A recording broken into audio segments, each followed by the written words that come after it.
A big Blackhawks win after a trouncing of the St. Louis Blues. I got your post game right here, right now. Let's get into it.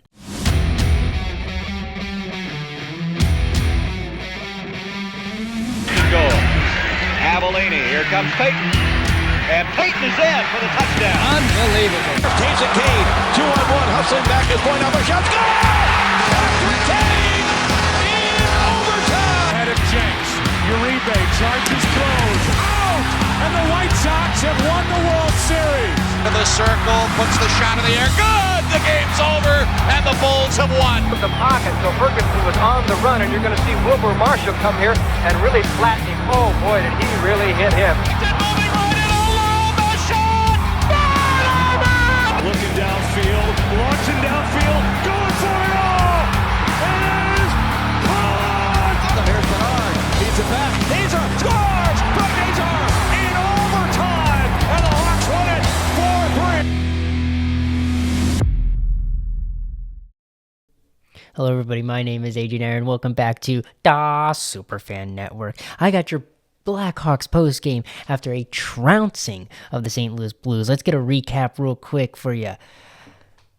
Start of the game, felt like, oh no, Blues are gonna absolutely wipe these guys. Tucker scores with an assist by Shen. 27 seconds into the game, it was 1-0 Blues. But with 9:26 into the game, Lardis gets a power play goal assisted by Moore and Grzelcyk to tie it at 1. Lots of penalty problems by Levshinov, and he got 2 holding penalties, both very, very similar. Really looking like he just gets beat and then he grabs on trying to save the play and just gets called for a penalty. Blues had 3 power plays in the first period. However, great shot blocking by the Blackhawks. Dickinson had 2 shots blocked in those power plays and an amazing save by Spencer Knight. Blues had nothing on the power play in the first period. Off to the second, where Moore gets his 4th of the season on a power play goal, on a power play that maybe shouldn't have been a power play. Not really sure. Bertuzzi got a high stick, but as the saying goes, once it's called, it's called. An assist by Grzelcyk and Foligno at 7:41. Then Stenberg comes right back and scores his first of his career at 8:22. His brother Ivar just won the gold in Sweden, so congratulations to Ivar Stenberg. He may pass Gavin McKenna. Actually, I believe he will pass Gavin McKenna for the first overall pick. But then it didn't take very long. 2-2 game. Murphy scores his first of the season on a one that just trickles past Bennington, and it's at 8:57, and we are back 3-2. Slaggert then gets a goal, his second of the season, assisted by Doc and Murphy at 12:27. And then Dickinson gets his 5th of the season with an assist by Crevier. The Slaggert goal at 12:27. Dickinson at 17:24, and that ends the second. The third period, a quick whistle causes some confusion, and Bertuzzi gets really, really mad because Bertuzzi thinks it should have been his goal, but the refs blow the whistle, play dead, and everything goes kind of weird. But it doesn't matter because Burakovsky scores his 10th of the season on the power play with an assist by Green and Tavo at 5:11 into the period. Crevier then scores his 4th of the season with an assist by Slaggert with 12:56 into the period, and then Walker comes back with a doesn't really matter goal with an assist by Torpachenko and Broberg at 13:19, but that will do it. The Hawks win 7-3. The touchdown on the St. Louis Blues. And I told you, you got to score more than 3 goals. The Blues have had 15 games where they have lost by 3 or more goals, which is absolutely insanity. It's unbelievable. So I was right with saying 13. And I was right with saying Moore was due. My pick of the game, Moore got an assist on the first goal, and then he got a goal in the second, and I got really hyped. I was like, I told you Moore was due, and boy, did he deliver. What a goal by Oliver Moore, and a great goal by Lardis, by the way, on the one-timer on the power play. Really great. Some other stats for you in this game. 35 shots by the Blackhawks, 30 for the Blues. The Blackhawks dominated on the faceoff dot, winning 60.9% of the faceoffs, winning 42 of 69. The Blues had 5 power plays, couldn't score once, which is absolutely unbelievable. The Hawks had 4 power plays. They were able to score on 3 of those. Penalty minute. Here's where things got a little bit squirrely, though. Penalty minutes, 20 for the Blackhawks. I said you can give a penalty or 2. I didn't mean a penalty or 2 per period. Levshunov had 2 in 1 period alone, which was absolutely ridiculous. But Crevier, Kaiser, Murphy, his defensive line mates stepped up and carried the torch. It was great blocking on the PKs and all of that as well.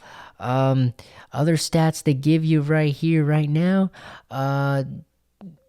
16 block shots. Like I said, block shots, 16 by the Blackhawks, which was absolutely insanity. So if we count that up, the Hawks have scored 8, 10, 17 goals against the St. Louis Blues. We have scored on them this season.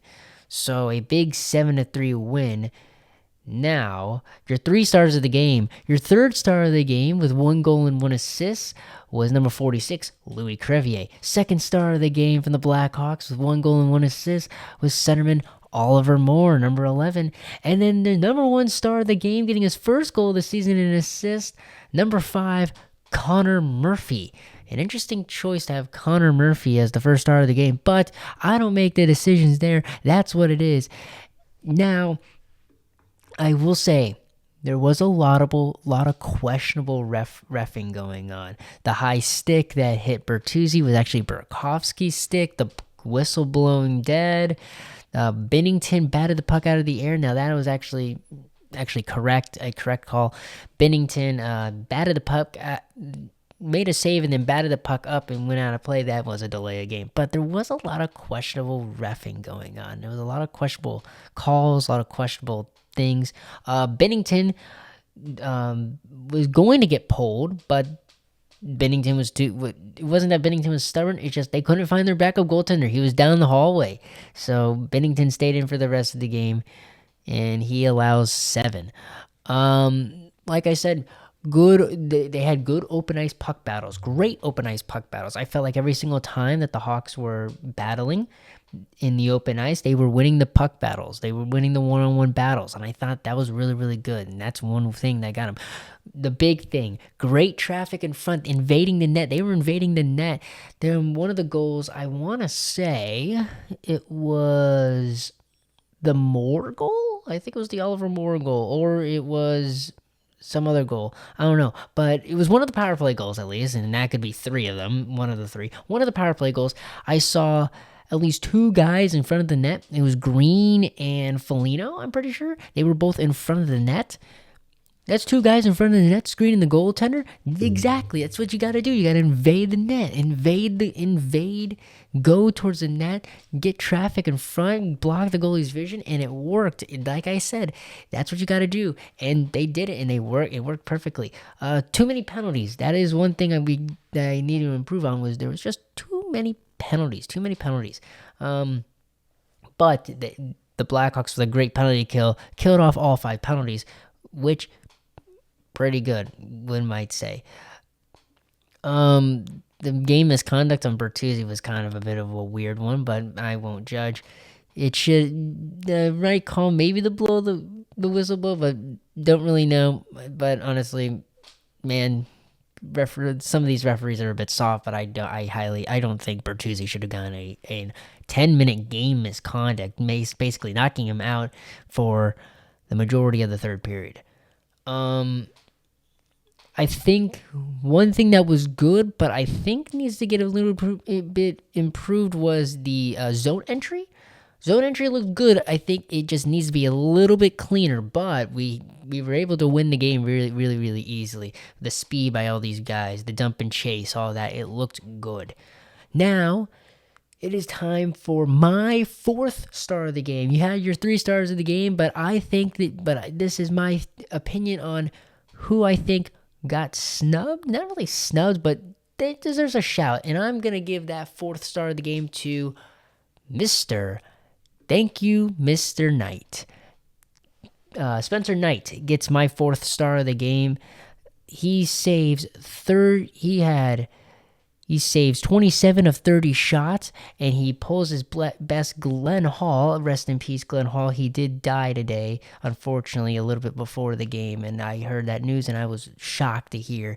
Glenn Hall, if you don't know, retired number of the Blackhawks. He was number one of the best goalies that the Hawks have ever had, if not probably the best goalie that the Hawks have ever had, and unfortunately, he passed away at the age of 94, so rest in peace. But Spencer Knight put in a great effort for pulled out his own impression of Glenn Hall and did really, really well tonight.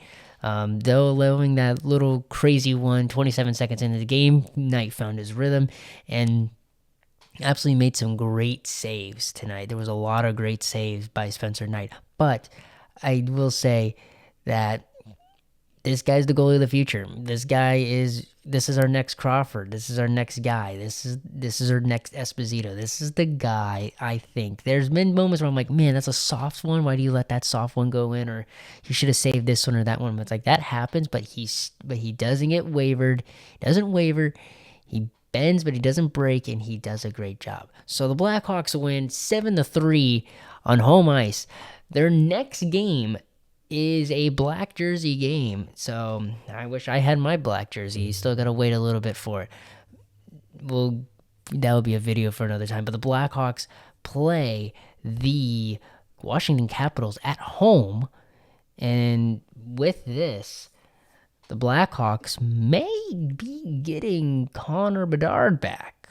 There's been a lot of talk that Bedard is coming back early, but will we see him play against Washington? I don't know, but who knows? If he doesn't play, I think it will be just okay because this team was good.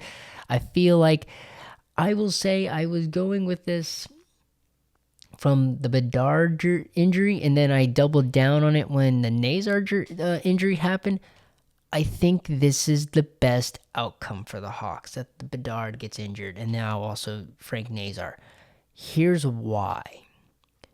The one issue I felt with the Hawks had was that they kept feeding Bedard too much. They were trying too much to try to get Bedard the puck. Now, without Bedard and now without Nazar, your top two centers, Foligno even mentioned in a press conference, he told him, he's like, guys had to figure out their new roles on this team, and they have done a great job. Still undefeated in 2026, so can that trend continue as the year goes on? It's been a great start for the Blackhawks in the big old 2026. Hopefully, Bedard gets back and this team will look dangerous. This team, if Bedard gets back and Nazar gets back and things start clicking immediately, we may be looking at more than a wild card spot, might I say. We could be fighting for the 3rd spot in the Central Division. It's a possibility. Anything is possible. But as of right now, we are fighting for the wild card. The standings right now as they stand are that the Hawks move up just a little bit. They'll be at 40.